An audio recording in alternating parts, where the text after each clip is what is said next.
Hello and welcome to Non-Stop Wrestling Chat. My name is Barry and this is your Monday Night Raw review.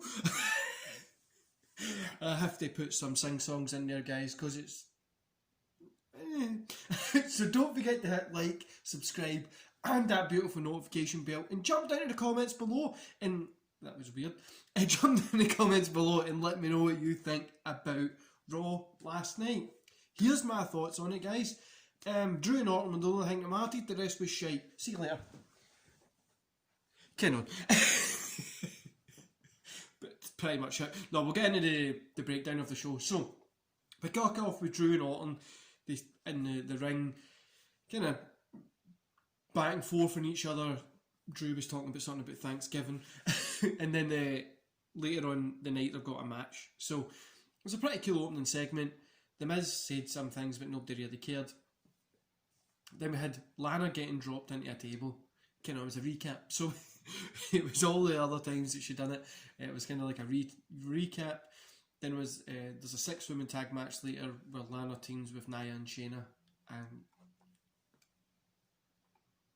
that's what I done when I seen.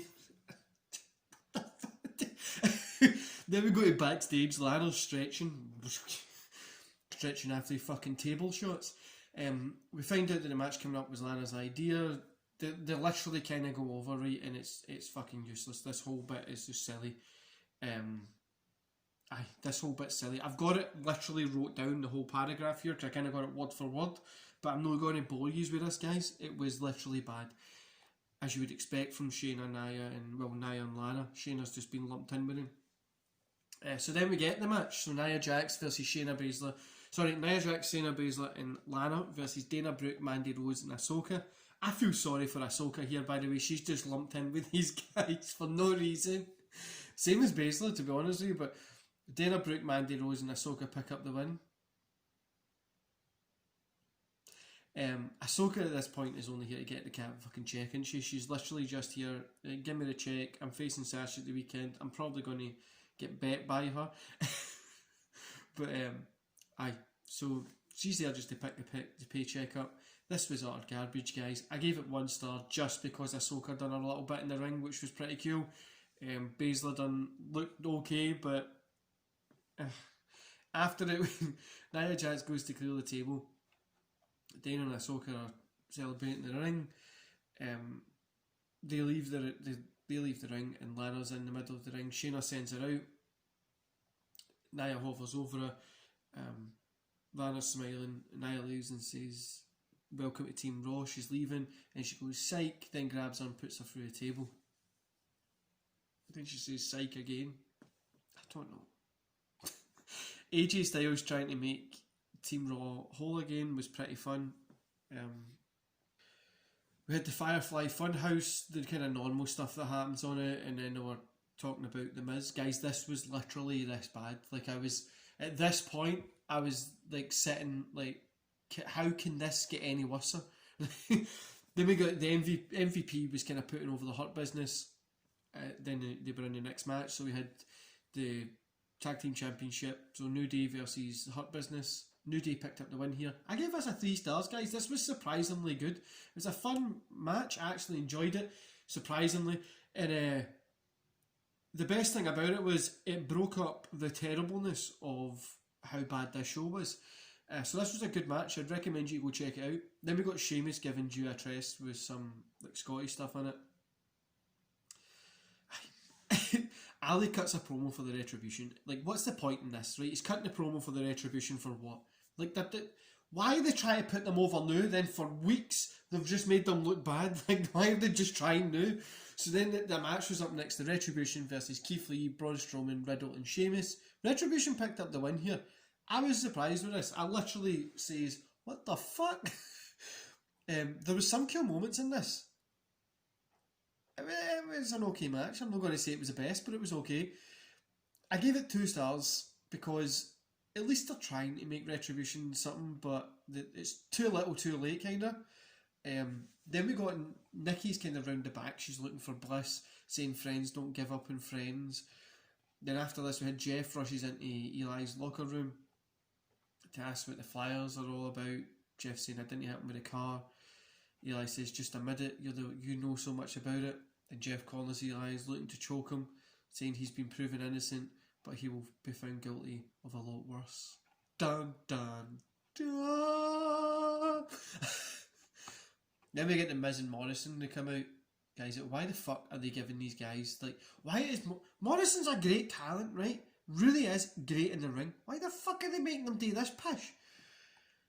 Anyway, to get on the mic, Miz is saying he asked Bray pretty much just to be, like, to help him cash in so they can get what they want. Alexis Bliss comes out and says no.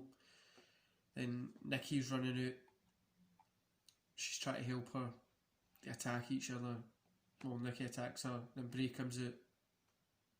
And that's about it. This honestly was the... Do you know, I was watching this last night, right? And I was like, what the fuck is this shit about? What the hell is going on here? Why can they not just fucking... Then we got Bray versus The Miz. Then Bray Wyatt picked up the win. The Miz looked half decent here. It's kind of redundant. I don't really understand why, because Bray's looking like he's probably going to be challenging for a belt soon, and The Miz... Well, The Miz is The Miz. So I gave it 1.5 stars.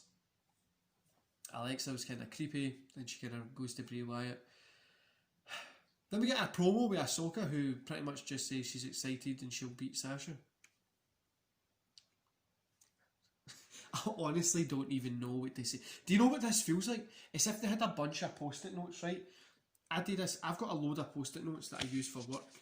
Like, and I leave like my notes around, right? So I remember what I've got to do, like in a little timely kind of fashion. It's if like they've had a bunch of post-it notes that were like all different ideas, and they've just like scraped it all together and went, right, that's this week's. We're doing that. Then Nia's trying to tell Shayna she could have gone softer on Mandy. Shayna says they don't need anyone on their team. The only ones that matter is them two. Lacey comes in saying they won't be pushed around. Peyton says they're excited and wants to know what they're going to strategise as. Peyton says they'll come back. I really don't get what the fuck was happening at this point, really. Then we got the WWE RAW Heavyweight Championship. Drew McIntyre versus Randy Orton. The fucking saving grace of this show. Drew picked up the win. That was a surprise. I'm honestly happy with it because I think it'll make Drew and Roman bigger if they unite the belts, which they kind of need to do, I think. Not to have like the champion, or to unite the belts and have it just as like a double champion. Like the person will come and defend in Raw, defend in SmackDown, and just be like, I'm the best in the fucking business, blah blah blah. This was good, honestly. I don't really get what's going to be going forward. Obviously, Orton versus Roman's meant to be on Sunday. Are they going to change it to Drew versus Roman for this Survivor Series? Who knows? But if it is still goes ahead as Orton versus Roman, who's going to believe that Orton's going to win? Anyway, I gave this 3 stars, guys. This was a really great match. Overall, the whole show got 2.5. It was hard to get through. I'm not going to lie to you guys, it really was. It dragged in. The whole Nia thing, Nia Lana stuff, is really boring. It really is starting to grind my gears. Drew and Roman was the only good thing that happened. I don't get why WWE is trying to make the Retribution work. I really don't. They buried them pretty much for the whole time going, and it was pretty bad. But yeah, for this being the staple wrestling show, like people know WWE, and this being the staple wrestling show that people are going to be tuning in to watch, this was bad. It really was bad. This should be what everybody looks up to be. And look, I'm not like going to be a fucking mark about AEW and stuff like that or whatever. There is good points to the show and there is bad points to the show, but this is not where wrestling should be going. Like I always say, Impact is a starter, NXT and AEW are the main course, and then we normally round it off with either a half decent or a terrible SmackDown. So at least we've got the start on the main course that are good, right? This, it just was not at all. I hope they do something better. I hope they get something working, and as you can see, guys, Lana and Nia are just literally taking the piss now. Why the fuck are they giving them this storyline? They must be filming Divas so they can give them a storyline and there's something happening on there, like, oh, it's not my fault that I'm putting you through tables or something. I don't fucking know. This is terrible. They shouldn't be doing this every single week. That's just insulting to the fans' intelligence. You know, even if you're no wise on it, why the fuck would you be getting put through a table 10 times? I've not even made her realise, like maybe even after 5 or 3 times, you kind of start to stay away from her, you run away, she hides and grabs you or something, like, you know what I mean, like just something different instead of you just announcing table. Anyway, I'm going to love yous and leave yous there, guys. Last night was it was an okay Raw, it was nothing special, it really wasn't. Drew and Roman were the best match. If you can go check it out, go check it out. And I'll see you here tomorrow for Impact Wrestling review. See you later, guys.